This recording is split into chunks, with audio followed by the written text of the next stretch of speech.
You have been rejected? This is no coincidence. It is a sign that the world is testing your resilience. Rejection is not a sentence. It is a process of purification. Only those who dare to go through it will see what lies beyond. This video is based on the philosophy of Nietzsche and will be interesting and useful for those who are passionate about philosophy or want to get acquainted with it. Well then, let us begin. The world does not reject you out of malice. It rejects you to see if you are worthy. Every refusal, every closed door, every back turned against you is not an end, it is a challenge. The weak will crumble under its weight, seeking comfort in self-pity, drowning in the illusion that they were meant to be accepted as they are. But the strong, understand that rejection is the forge, and they are the steel. To be rejected is to be measured. It is to stand before the cold, unflinching gaze of existence itself and be asked, what are you truly made of? The answer is not in your words, nor in your protests. It is in your next move. Will you shrink, licking your wounds like a beaten dog, or will you rise, unbroken, unshaken, proving not to them but to yourself that you are beyond their judgment? The world has never embraced those who are destined for greatness, not at first. It has cast them out, shunned them, tested them. It whispers, you do not belong here. And for most, that whisper is enough to break their will. They retreat into the masses, seek shelter in the comfort of insignificance. But those who matter, the ones who shape history, do not beg for acceptance. They do not lower themselves to fit the mold. They destroy the mold entirely. Rejection is not failure. Rejection is an invitation. It is the universe daring you to become something greater than you are, to harden your spirit, to refine your purpose, to sharpen yourself against the stone of adversity until you are undeniable. But the question remains, will you endure or will you fall? You want to be liked too much. You bend. You soften your edges. You smooth out every sharp corner of your soul in the desperate hope that the world will embrace you. You seek approval, craving the warm, numbing embrace of collective acceptance. But in doing so, you make yourself small, unremarkable, forgettable. You become one of the many, a shadow among shadows, a voice drowned in the chorus of mediocrity. The world has no love for those who beg for its affection. It does not admire the ones who shrink themselves to fit the mold, who dilute their essence to appease the faceless masses. It tolerates them, perhaps. It uses them, but it does not remember them. The convenient, the agreeable, the pleasant, these are the people who are overlooked, discarded when no longer useful. You think that by making yourself likable, you will be accepted. No, you will be consumed, swallowed whole and spat out once the taste of you has faded. Because the world does not truly hunger for the agreeable. It craves the undeniable. It respects only those who refuse to kneel before its fickle demands, those who impose their will rather than conform to another's. Greatness does not seek approval.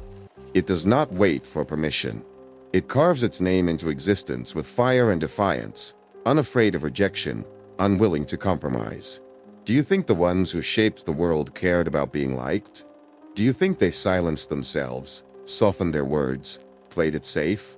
No. They stood firm, unyielding, unafraid of the discomfort they caused in others. To make yourself likable is to surrender your power. To make yourself undeniable is to take it back. Be the blade that cuts through the noise, not the whisper that fades in the wind. The world may resist you at first. It may reject you. But in time, it will have no choice but to respect you. People can smell your fear. Fear is the scent of prey. It seeps from your skin, lingers in your voice, betrays itself in your hesitant movements. You believe you are hiding it well, but the world is not blind, it is predatory. It senses the tremor in your step, the desperate flicker in your eyes, the unspoken plea for validation. And in that moment, you are exposed. You are weak. You are not an equal, you are something to be dismissed, controlled, devoured. No one respects the fearful. No one follows the uncertain.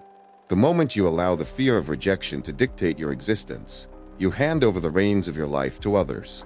You become a puppet, dancing on strings woven from the opinions of the crowd. You hesitate before you speak, terrified of saying the wrong thing. You measure every step, hoping to avoid disapproval. But in your caution, you lose the very thing that could make you formidable, your independence. What is rejection to you? A wound? A death sentence? No. It is a mirror. It reflects not your worth, but your weakness. It shows you where you still seek permission to exist. And that is the source of your suffering, not the rejection itself, but your belief that you need their acceptance to be whole. You have chained yourself to their judgment, and now you wonder why you feel small. Do you want to be free? Then sever the chain. Tear it apart with the force of someone who has nothing left to lose. Stand alone, if you must, but stand without trembling. Let them see you unafraid, unshaken. Because the truth is brutal but simple, when you cease to fear rejection, you cease to be rejected. When you move through the world without asking for approval, the world begins to follow your lead. The strong are not fearless. They are indifferent to fear. They know that rejection is inevitable, that the opinions of others are shifting winds, meaningless in the grand design of their own will. And so they walk forward, not waiting to be chosen, but choosing themselves. Be the one who does not beg, who does not waver. Be the one who does not fear exile, because exile is only exile to those who cannot stand alone. You are too easy to break. A single rejection, and you collapse.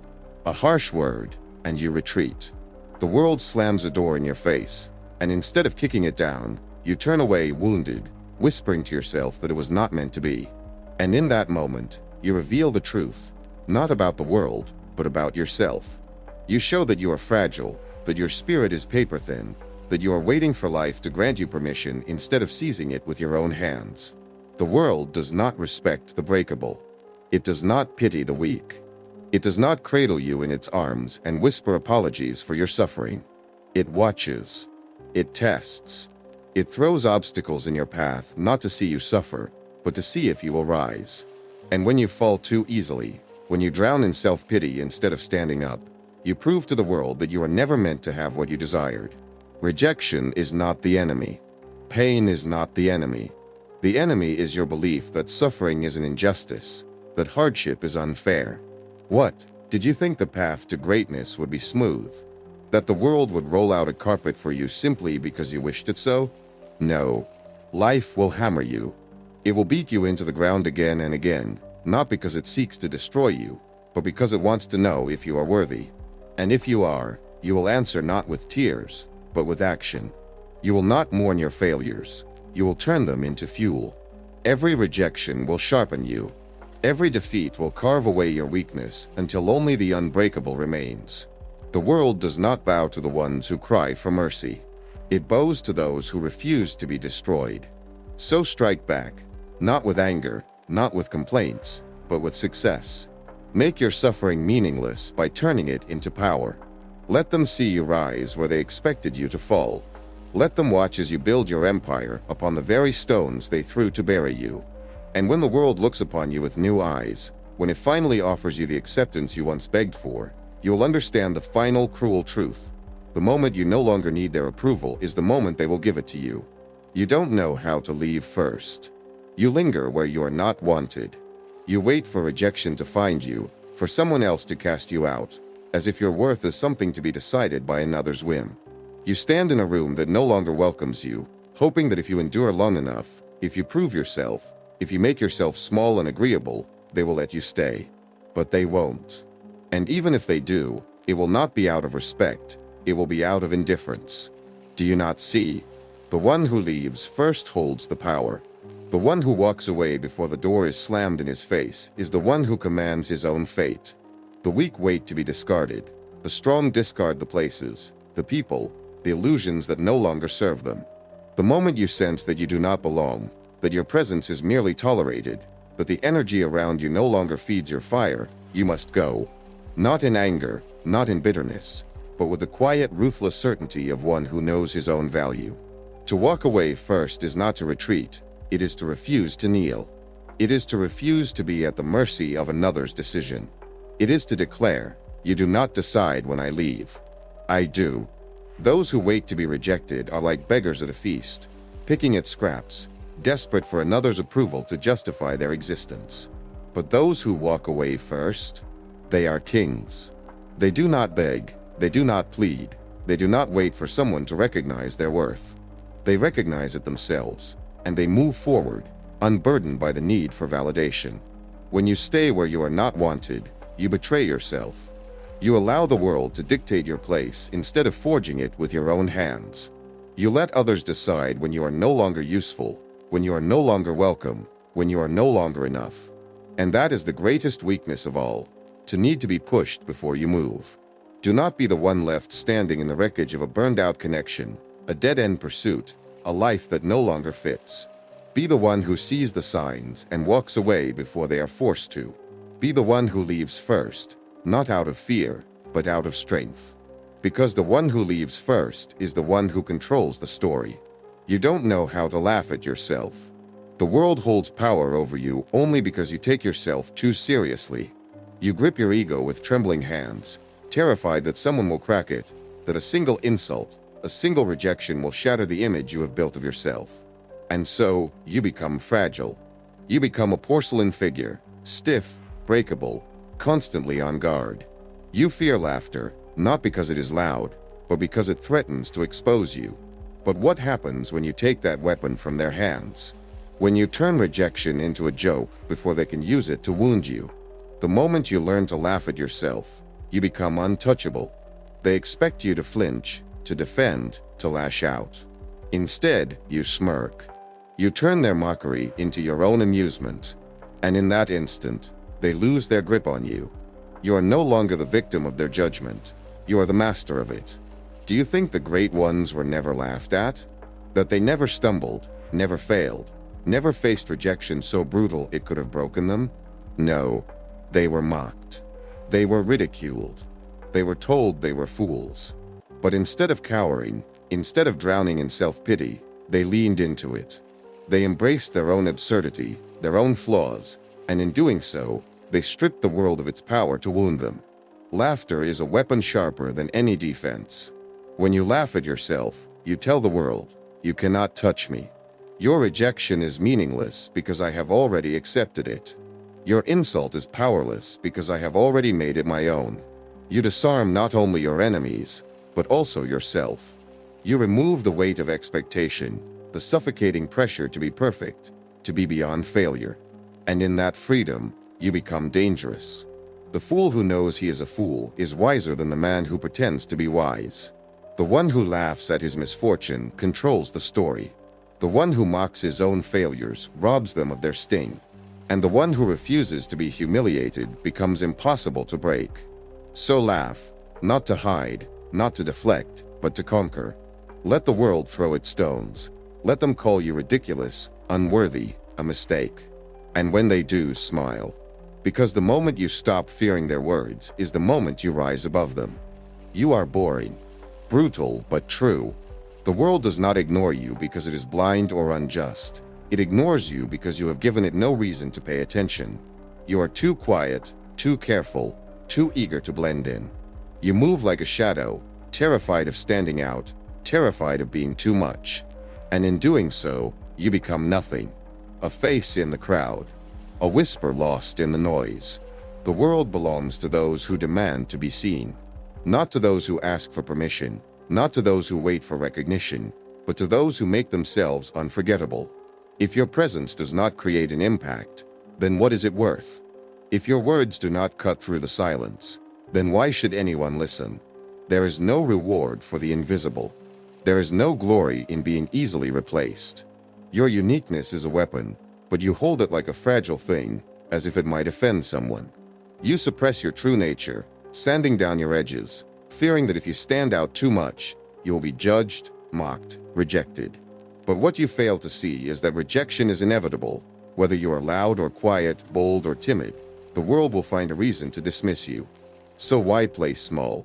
Why suffocate your own fire just to make others comfortable? The greatest sin is not to fail, not to be wrong, not to be hated. It is to be forgettable.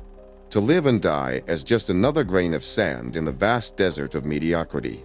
If you do not make your uniqueness heard, if you do not carve your presence into the fabric of existence, then you are never truly here at all. Be loud in your thoughts. Be unapologetic in your passions. Be so fiercely yourself that even those who dislike you cannot ignore you. Because the alternative is to be nothing. And nothing is the worst thing you could ever be. Your influence on the world is weak. The world does not notice you because you do not force it to. You move through life like a ghost, leaving no mark, making no impact, waiting, always waiting, for something to change, for someone to recognize you, for fate to grant you meaning. But fate is blind. It does not choose those who wait. It chooses those who seize it by the throat and bend it to their will. The world gravitates toward those who shape it. It does not remember the passive, the hesitant, the ones who shrink from their own potential. It remembers those who strike the ground and leave cracks in it. The thinkers who alter minds, the creators who build monuments to their vision, the warriors who refuse to be forgotten. If you do not carve your presence into the fabric of existence, you will dissolve into nothing. And nothing is worse than failure. The weak believe that change is beyond them. They whisper excuses. I am just one person. What can I do? But this is a lie, a coward's lullaby. One person ignites revolutions. One idea dismantles empires. One action shifts the course of history. And yet you tell yourself that you are powerless? No, you are not powerless. You are simply unwilling. If you want the world to acknowledge you, force it to. Do something that matters. Not for applause, not for validation, but because you refuse to be another forgettable shadow. Speak words that shake the air. Create something so undeniable that even those who despise you must acknowledge your presence. Make yourself an event, a force, an inevitability. The world is not kind to those who remain idle. It swallows them whole, erases them from memory, leaves no trace that they were ever here. But those who refuse to be ignored, those who take their destiny and mold it with unbreakable hands, those are the ones who truly live.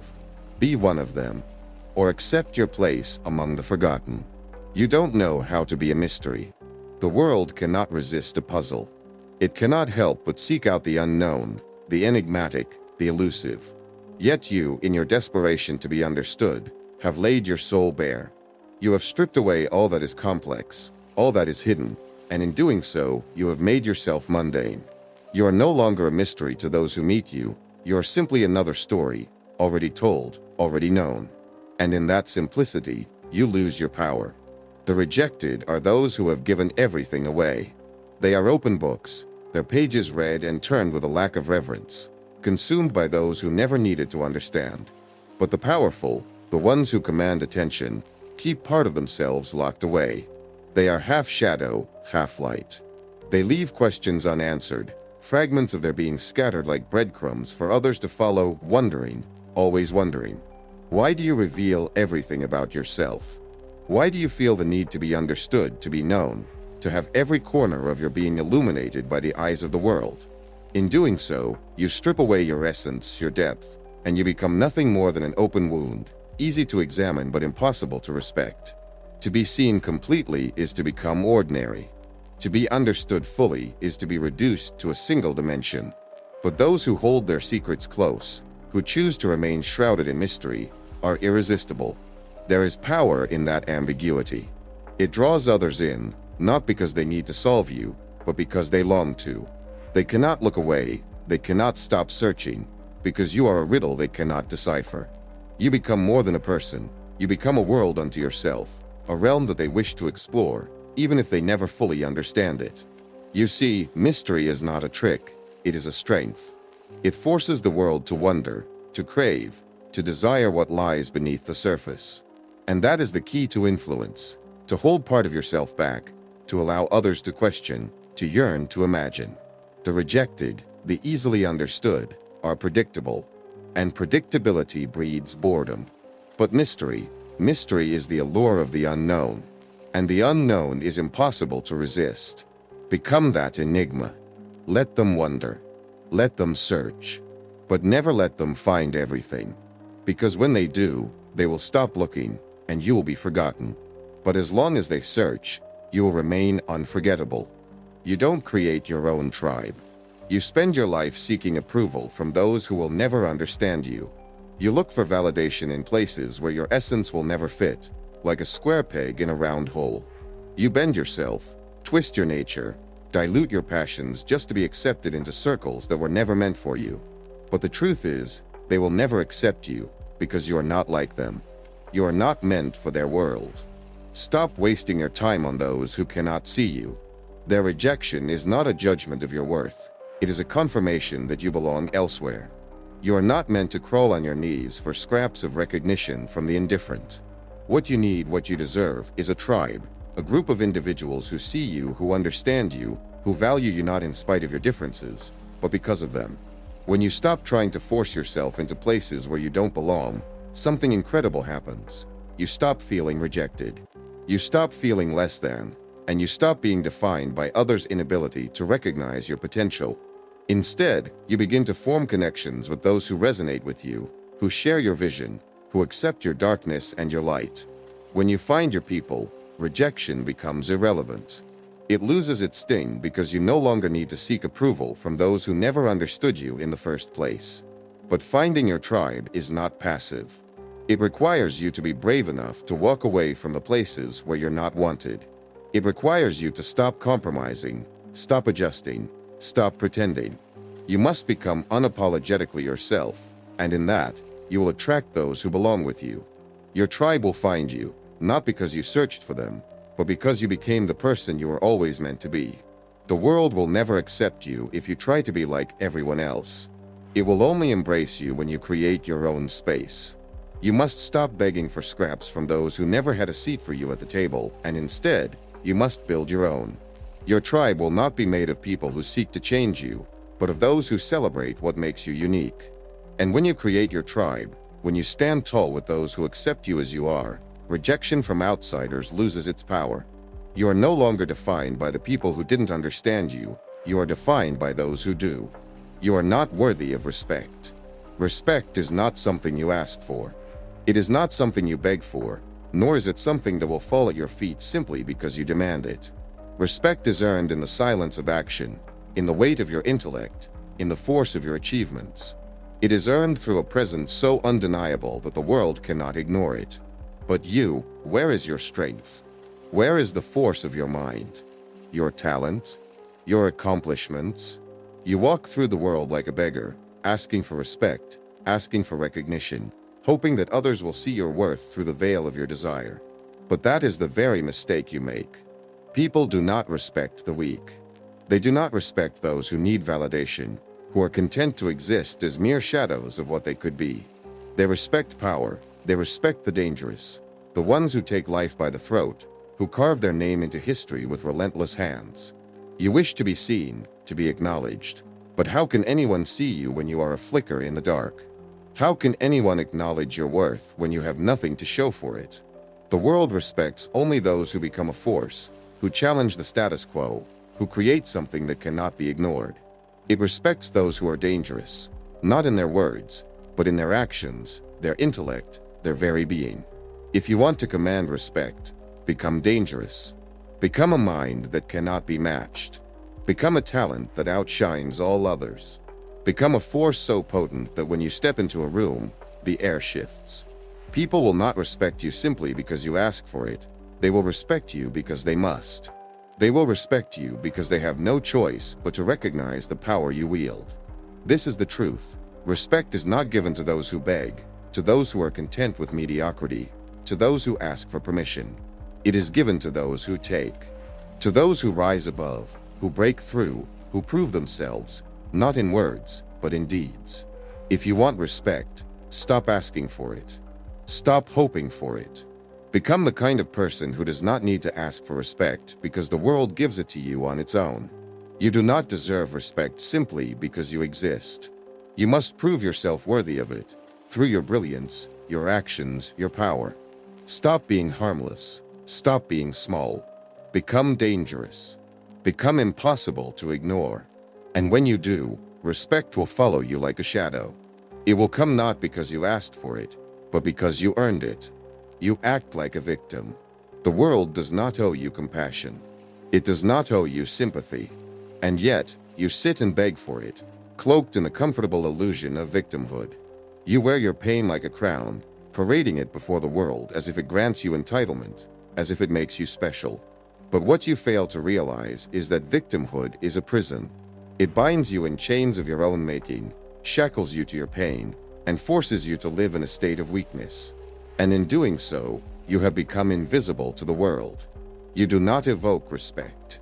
You do not stir admiration. You invite pity, nothing more. Victims are not revered. They are not admired.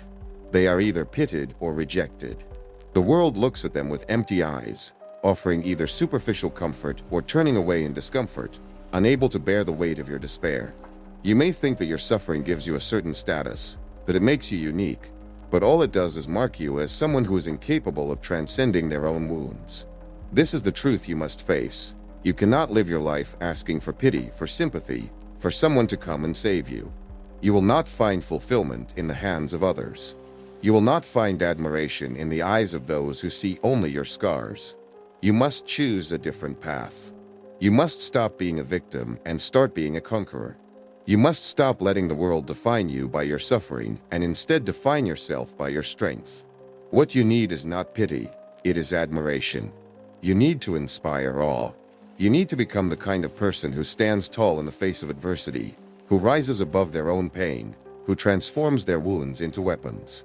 When you move through the world with the unshakable certainty of someone who has fought and won, people will not pity you, they will respect you. They will look at you and wonder how you have become the person you are, not because of your pain, but because you have refused to let it define you. The world admires strength, resilience, and transformation.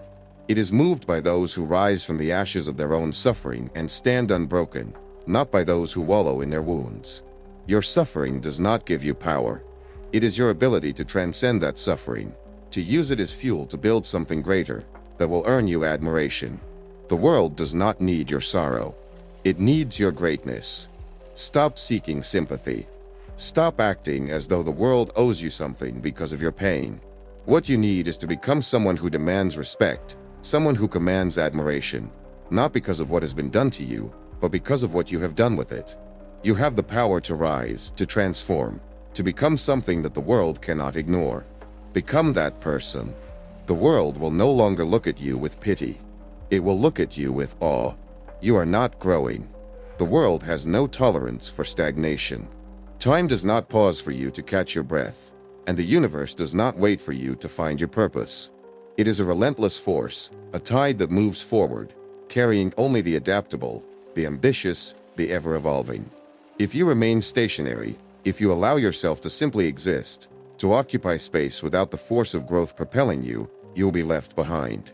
The world does not reject you because it dislikes you. It rejects you because you have chosen to remain in the same place, too afraid or too complacent to move. Stagnation is not neutral. It is a slow death. Every moment you choose not to evolve, every second you spend running in circles, you lose something vital. The world demands progress. It demands motion. It demands that you reach beyond your current limitations, that you push against the boundaries of your own existence and break free from the comfort of the familiar. To be rejected is not a punishment.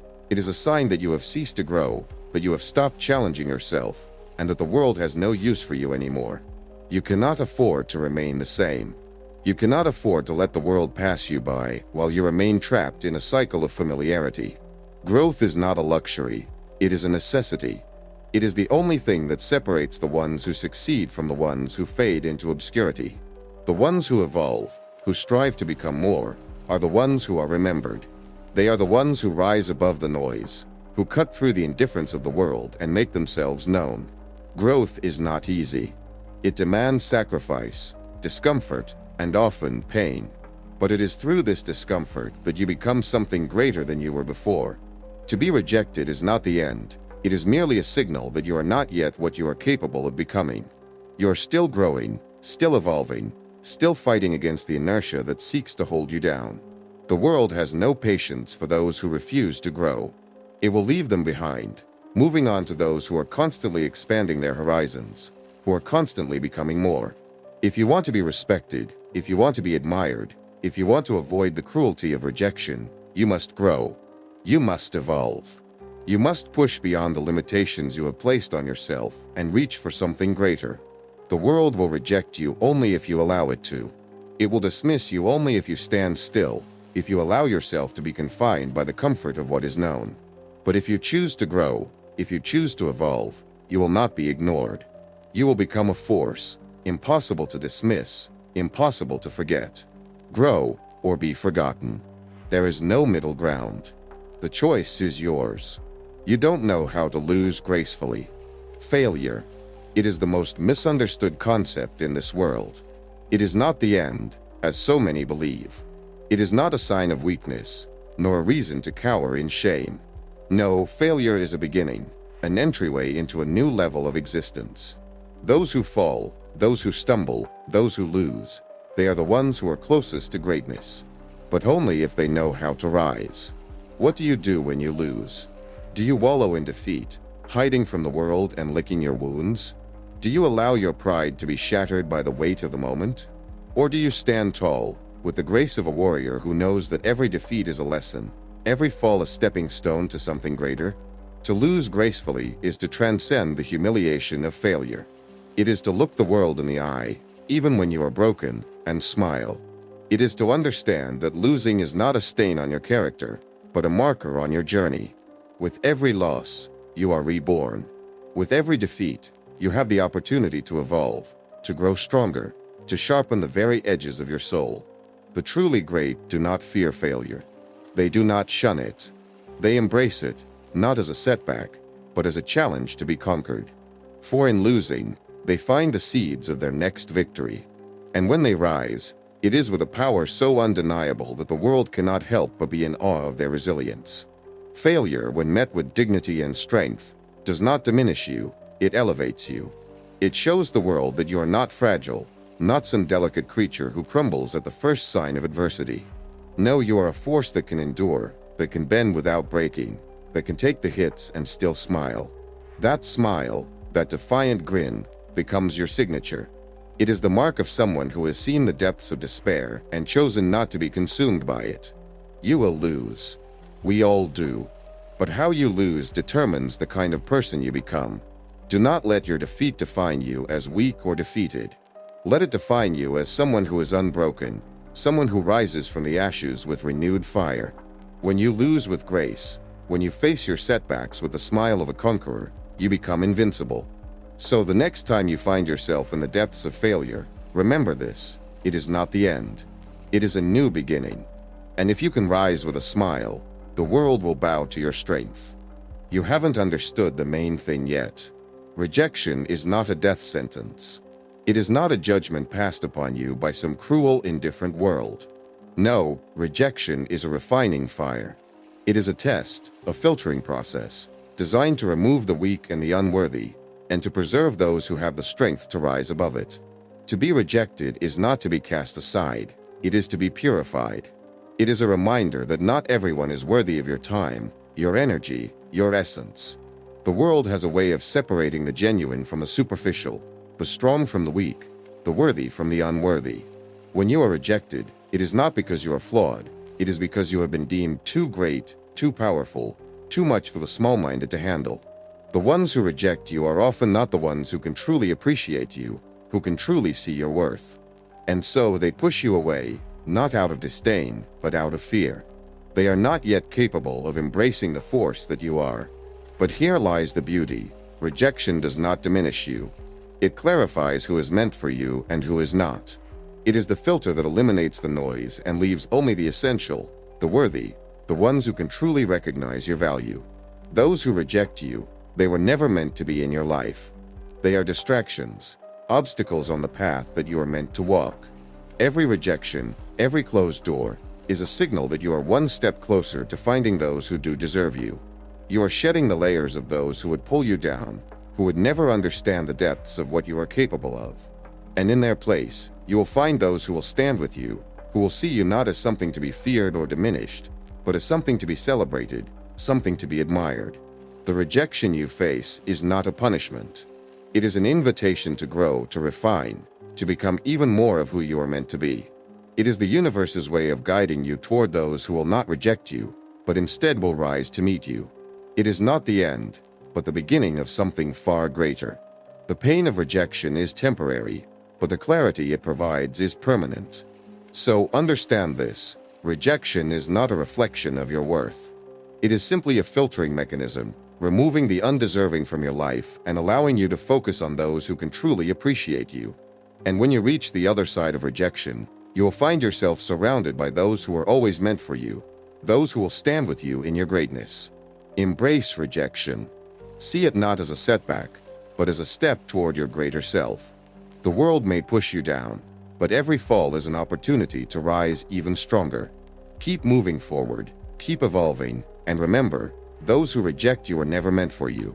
The ones who matter, the ones who will truly value you, will come. Keep your head high, your heart unshaken, and let the world see your strength. You are not defined by rejection, you are defined by how you rise from it. Stay unstoppable,